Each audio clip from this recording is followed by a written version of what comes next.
जो मैं सुनाने जा रहा हूँ वो कोई कहानी नहीं है, वो सच्चाई थी किसी के जीवन की।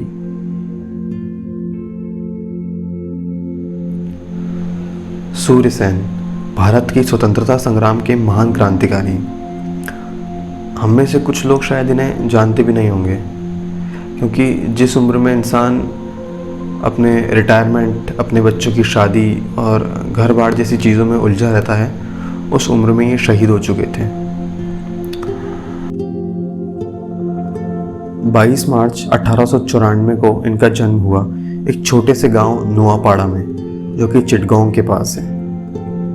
सूर्यसेन पेशे से अध्यापक थे।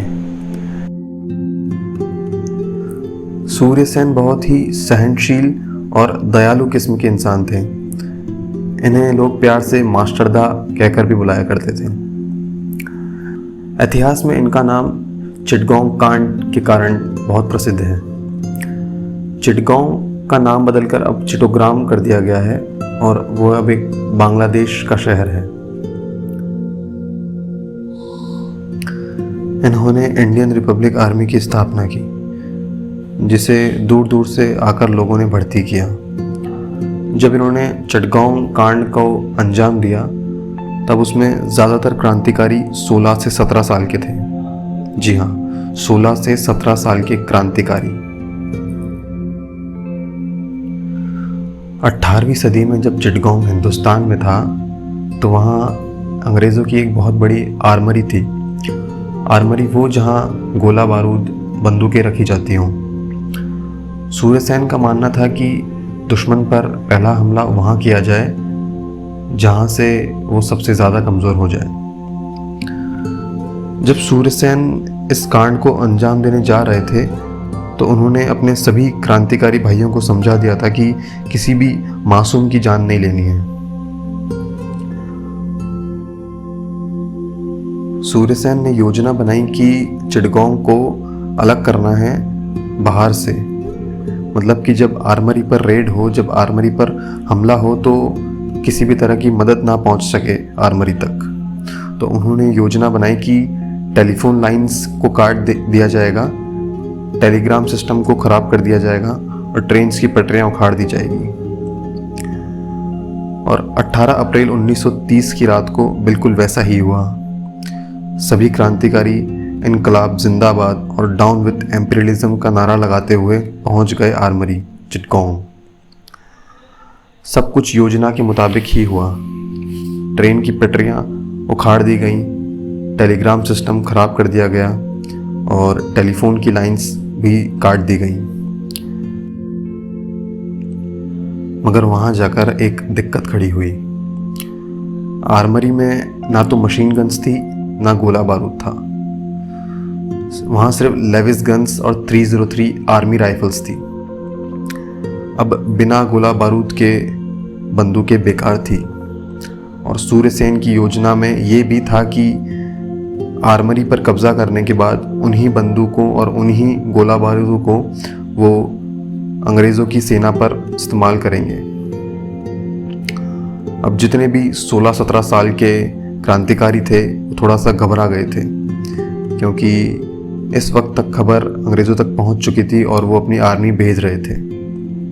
तो सूर्यसेन ने जंगल में छुपने का इरादा किया, तो सभी क्रांतिकारी जंगल की ओर छुप गए।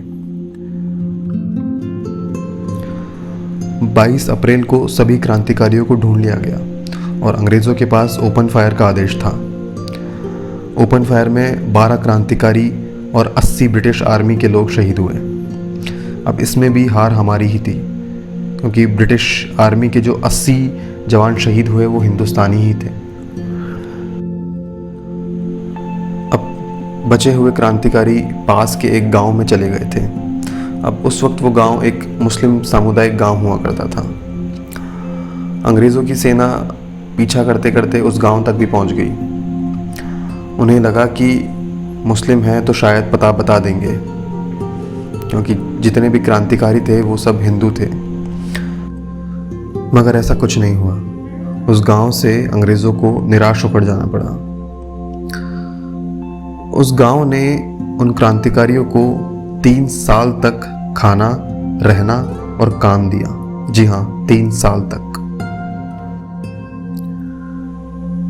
इन 3 सालों तक सूर्यसेन बिल्कुल गुमनाम से रहे और अपना काम करते रहे।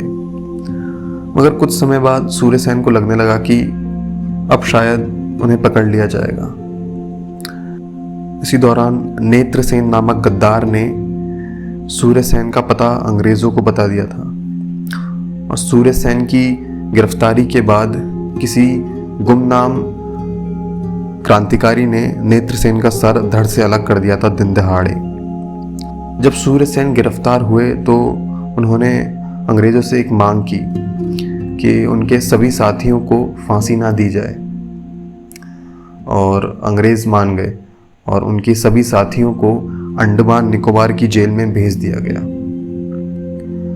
लेकिन सूर्यसेन की फांसी से पहले उन्हें बहुत पीड़ा दी गई जेल में। उनकी हड्डियां तोड़ दी गई, उनके हाथ पैरों के जोड़ों को हथौड़े से मारा गया, उनके नाखून उखाड़ दिए गए और हर वो अमानवीय काम किया गया जिससे किसी की भी रूह कांप सके। और आज यही अंग्रेज अपने आप को बड़ा सभ्य और मानवीय बताते हैं। खैर, 12 जनवरी 1934 को सूर्यसेन शहीद हुए और उनके साथ एक और क्रांतिकारी को फांसी दी गई जिसका नाम था ताड़केश्वर दत्तिस्तर।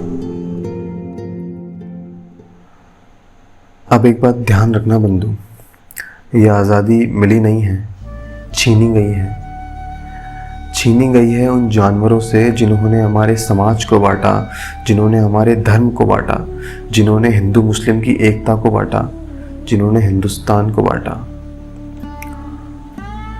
अब कसम खाओ मुझसे नहीं लेकिन खुद से कि आखिरी दम तक, आखिरी सांस तक इस देश को आज़ाद रखोगे। ऐसे गद्दारों से, ऐसे जानवरों से